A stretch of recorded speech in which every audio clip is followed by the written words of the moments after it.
Здраво, добродојавте уште едно видео каде што ќе започнеме да збориме за структурата на нуклеинските киселини, поточно за биохемискиот состав на нуклеинските киселини, што сметам дека за многу од вас би било дури поинтересно. И да започнеме. Значи, обично кога ја цртаме ДНА, или кога ја цртаме како двоен хеликс, и нели вака правиме линии кои ги поврзуваат азотните бази, или рековме дека тука вака на кревите се наоѓаат азотни бази, ја рековме дека има А, Г, С, Т и така натаму и така натаму. Е сега, всушност, ДНА и РНА можеме да гледаме како полимер на нуклеотиди. Значи, вака, ќе земам виолетова боја, ќе цртам како топчиген. Еден нуклеотид, друг нуклеотид, трет нуклеотид, четврти нуклеотид, пети нуклеотид, шести нуклеотид и другата страна. Така, овие, како што реков, виолетовите топчиња, односно, те се виолетови топчиња, тоа е една основна структура која ќе разгледаме од што е изградена, која се нарекува нуклеотид. Значи нуклеотид, и запамтете зашо постојано ќе употребувам нуклеотид, нуклеозид, нуклеозом понатаму. Значи нуклеотид. И помеѓу сите овие нуклеотиди всушност има вакви плави линии врски, така. Значи поврзани се трето со трето, четврто со четврто, пето со пето, шесто со шесто и така. Е сега, секој нуклеотид всушност се изградува од повеќе работи. Значи вака ќе бележиме со сина боја. Значи ќе имаат фосфор, ќе го видиме у каква форма, но главното е дека имаат фосфор. Друга работа која содржат е шеќер. Значи шеќер. Алдозни шеќери. Е сега шеќерот може да е деоксирибоза или само рибоза. И ќе гледаме детално како е, во што е разликата. Но, значи, може да биде деоксирибоза или пак само рибоза. Овие се, значи, пентозни шеќери, значи имаат 5 С атоми. И главната разлика е еден кислороден атом, што ќе го разгледаме понатаму во структурата, но како што можеме да видиме во деоксирибоза, Д значи дека нема, значи во деоксирибоза фали еден кислород.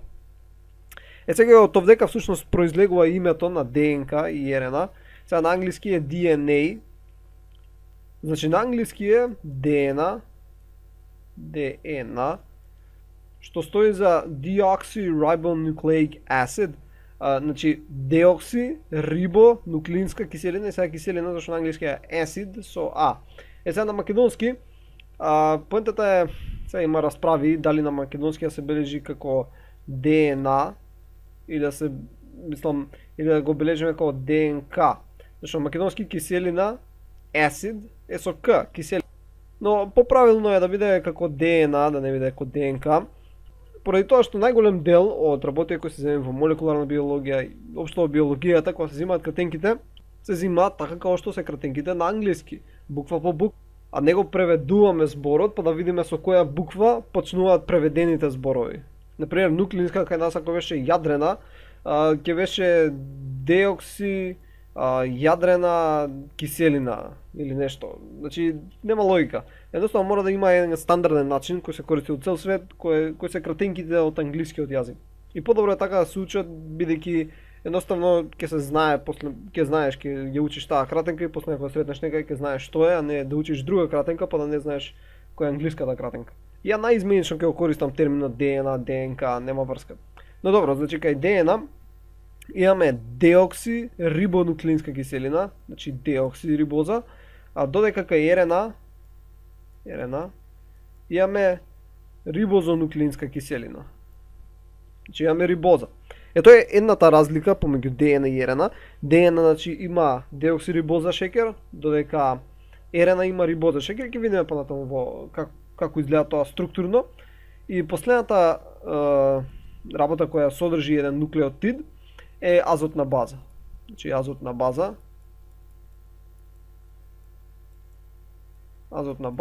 што е првото нешто што ќе го разгледуваме подетално.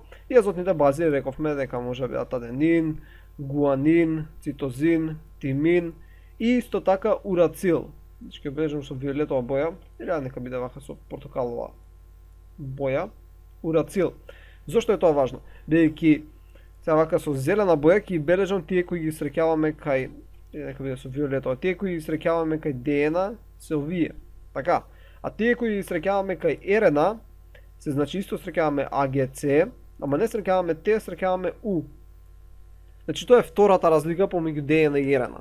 Значи кај DNA имавме деоксирибоза во нуклеотидот и имаме AGCT, додека кај RNA имаме рибоза како шекер и немаме Т, него имаме U. И ќе видиме дека структурата е скоро идентична, значи на прв поглед изгледа идентична, но кога ќе се задлабочиш ќе видиш дека има некоја си многу мала разлика.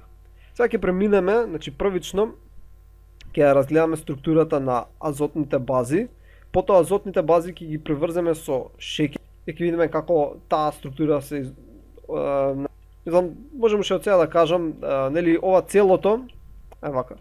Ова целото ќе обежам, не знам, со некоја си ваква темно црвена боја. Ова целото рековме дека се нарекува нуклеотид. Така.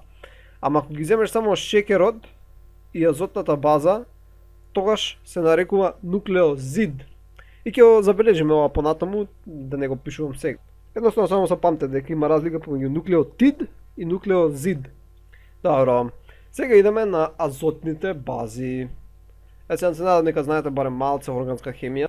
Овие структури овдека кои ги гледате не мора да се знаат на памет, зависи дали ќе ви бараат на школа или на факултет или кај нас.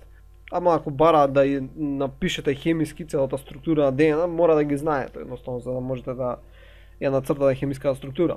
Но значи ова се азотните бази. Сега ги делиме главно спрема јадрото од кое се состави. Значи јадро ќе рачунаме ова вака. Значи ова е јадро и ова е јадро, така. И сега хемиски ова горното јадро се нарекува произлегува од соединение пурин, која е азотна база, значи N е азот, хемиски е азот, и најверојатно има некои базни својства, ама не сум сигурен и затоа се нарекува азотна база. Сега, значи пурин, а другото е пиримидин. Сега десен начин да ги памтите, ја како ги памтам, е дека знам дека тоа со долгото име е со малата структура, а тоа со малото име е со големата структура. Значи обратно се. Ако има мало име, има голема структура. Ако имаше големо име, имаше мала структура. И така ги памтам кој се е пиримидин, како изгледаше структурата на пиримидин, како изгледаше структурата на пурин. Веќе ја ги памтам структурите, ама некогаш ги мешам. Кој беше сега пурин, големото или малото? И така, тоа со малото име е големото, тоа со големото име е малото. Добро. Сега идеме првин кај аденин. И сега можете да забележите и кај аденин, кај гуанин, само забележите тоа што се менува. Тоа што се менува е овдека NH2 преминува, се наоѓа ова не е трансформација, него едноставно е друга структура, значи не преминува, него овдека е кај гуанин, така. Ево овдека можете да видите, значи NH2, иако е вака запишано H2N, тоа да не ме буни, тоа е хемиски така запишано за да биде поточно, бидејќи некако прашам зашто така се пишува, бидејќи ако го напишеш, како што е вака, така и напишеш тука NH2, изгледа како ова стрелката, бидејќи овдека всушност има C атом, така сега тој не е запишан, но има C атом таму. Изгледа како C атомот да се врзува со H, што не е точно, бидејќи C атомот се поврзува со N, и затоа N проин тука се бележи, бидејќи треба да биде поврзано со N, и сега тука се бележи H и има 2H, и затоа е H2N, ама всушност е NH2. Дето, дека стрелката секојаш мора да се поврзува со атомот со кој треба да е врзан. Иако ова у пракса не ни се пази толку, ама обично вака на структури треба да е запазено. Добро, значи таа е поместена. Исто овдека сега имаме една карбонилна група. И друго е овдека веќе нема двојна врска. Претходно овдека има двојна врска кај аденинот. Знам претходно, ова, како што реков, не е трансформација, него е различна структура. Така да кај аденинот тука има двојна врска, но кај гуанидот нема, и поради тоа, бидејќи N мора да е врзано со 3 стрелки, така, сега не знам колку знаат органска хемија, ама не е важно, запамтете ги ко стрелки, треба да е поврзано со 3 стрелки. Сега, ако не е поврзано со претходно, овдека кај аденинот, го гледаме дека има една стрелка од доле и 2 стрелки од тука од десно, така, тоа се 3 стрелки. Ама сега, бидејќи таа едната стрелка е горе, кај кислородот, сега му треба уште една стрелка и за таа стрелка се врзува со водород. Така. И затоа овдека сега имаме водород. И тоа е значи структурата на аденин. кој го бележиме со првата негова буква А, и гуанин кој го бележиме со Г. Сега, кај пиримидинските бази, идеме пред на тимин кој го бележиме со Т, така логично, каде што гледате каква е структурата, и секогаш забележите дека овдека има едно НХ. Така, НХ и овдека, и овде, и овде, и овде. Тоа е важно, бидејќи од таму всушност се поврзуваат со шекерот. Ќе го видиме тоа понатаму, но не запамтете дека таму тоа е исто се повторува, кај сите го има. Сега кај тимин, гледаме овдека има исто карбонилна група, има кислород, бидејќи овдека нема ниту една двојна врска, овој N мора да има Х на него закачено. Имаме метил група, која е овдека закачена. Сега, може да видите, значи тимин рековме дека го има кај ДНА, така, тимин го има кај ДНА, додека еве го урацил, значи го бележиме со У буквата, и овој го имаше кај РНА. Сега што е разликата? Единствената разлика е што овдека нема метил група. Значи нема CH3. И само тоа е единствената разлика помеѓу урацил и тимин. Урацил го имаме кај РНА, тимин го имаме кај ДНА. И целата разлика во структурата е всушност една CH3 група. Другото е исто. Добро. И на крај доаѓа цитозин, кој е обележен со C, и овој нели го имаме кај ДНА и кај РНА. И пошто се разликува, едноставно нема оваа метил група, нема оваа карбонилна група, и тука има амино група NH2. И таа амино група, бидејќи сега овдека нема двојна врска, така, затоа овдека Х не мора да има, и тоа Х се трга, мислам не се трга, повторно, ова не преминува тоа во ова, така да не се трга Х, него се сосема различни структури, значи нема Х, бидејќи има овдека уште една двојна врска. И си има 3, така не му треба Х. Добро, значи ова се азотните бази, ова го спомнам кога не биде нешто магично, како изгледа што е тоа азотна база. Сега зависи кај учите, што учите, можеби ќе ви ги бараат структурите на овие, можеби не. Ама добро е да имате онака една општа слика како изгледаат. Добро, сега преминуваме на веќе шекерите заедно со азотна база. Значи претходно ги разгледавме азотните бази и сега ќе идеме на шекер плюс азотна база. Сега први овдека горе имаме ДНА, овдека доле имаме РНА и да идеме постепено. Првично имаме нуклеозид. Значи, овдека имаме азотната база која може да биде, бидејќи збориме за ДНА, може биде А, Г, може биде С или Т. Така, таа азотна база со НХ крајот, овдека разгледавме, овдека имавме НХ крај. Така, да покажав кај урацилот, ама нема врска. Имаме НХ крај и овдека Х всушност се отстранува и се прави една врска. И оваа врска што е бележи овдека со портокало е оваа овдека линија. Така. Ќе разгледаме понатаму целосно, значи големата слика, но вака идеме постепено. Значи имаме азотна база која се врзува за првиот С атом од шекерот. Значи ова овдека е шекер. Така, не знам колку знаете биохемија, органска хемија, не е битно. Ова е пентозен шекер, зашто има 5 С атоми. Значи бележени се 1, 2, 3, 4, 5. Така дека е петтиот С атом. Сега, зошто се нарекува деоксирибоза? Значи, шекерот кај ДНА е всушност исто бележен као 2' Д 2', вака ќе земеме 2' деоксирибоза. Зошто 2'? Бидејќи на вториот С атом фали кислород, деокси. Значи фали кислород на вториот С атом. И овдека како што можеме да видиме имаме само Х. Бидејќи овој овдека е вториот С атом, така. Ќе бележам вака со сина боја. Тука се наоѓа вториот С атом. И на него имаме само Х. Немаме кислород. Така, фали кислород деокси. Додека кај РНА, ќе разгледаме после, можете да видите овдека дека има кислород. Така, еве го истиот С атом и овдека има кислород, овдека има ОХ група, има алкохолна група. Што е целата разлика? Добро. Сега, имаме деоксирибонуклеозид. Значи, нуклеозид реков дека е азотна база плюс шекер. Значи, азотна база плюс шекер. Ева ќе бележиме овдека на страна. Ќе бележам со А, азотна база, поврзано со шекер, ќе бележиме со Ш буквата. Тоа е нуклеозид. Значи завршува со зид, нуклеозид. Сега, бидејќи е на ДНА, е деоксирибо нуклеозид. Бидејќи шекерот, видовме дека му фалеше кислород.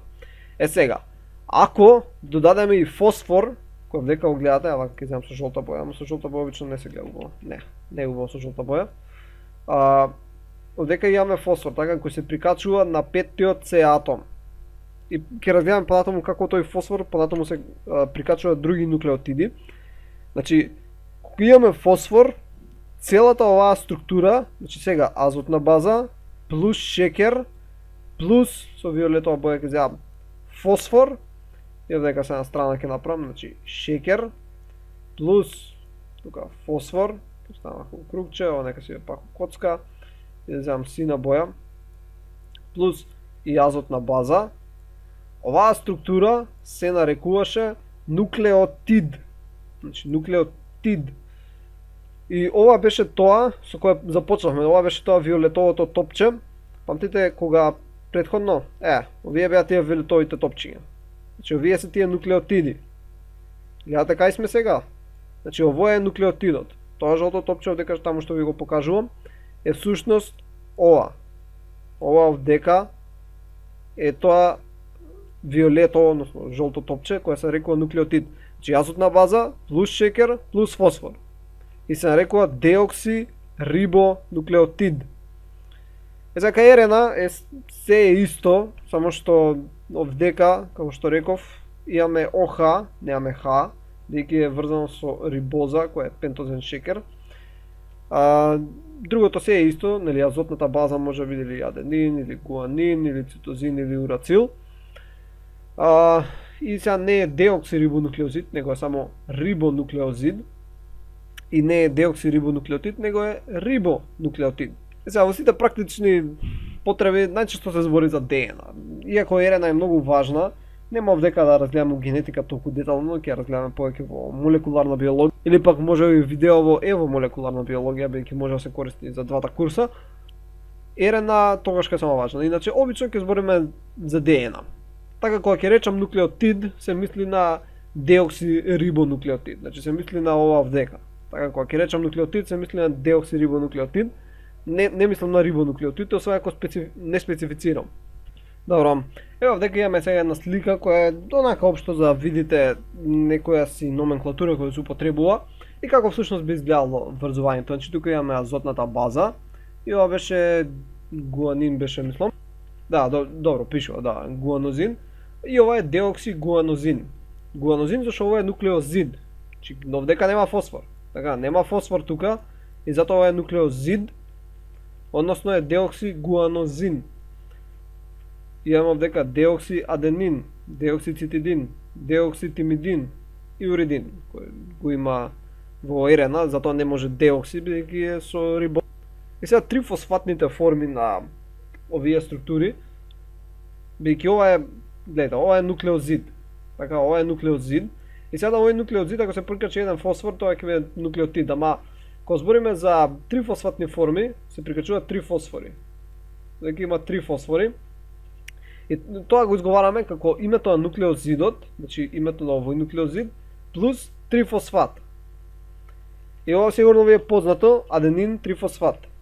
Односно поточно аденозин трифосфат.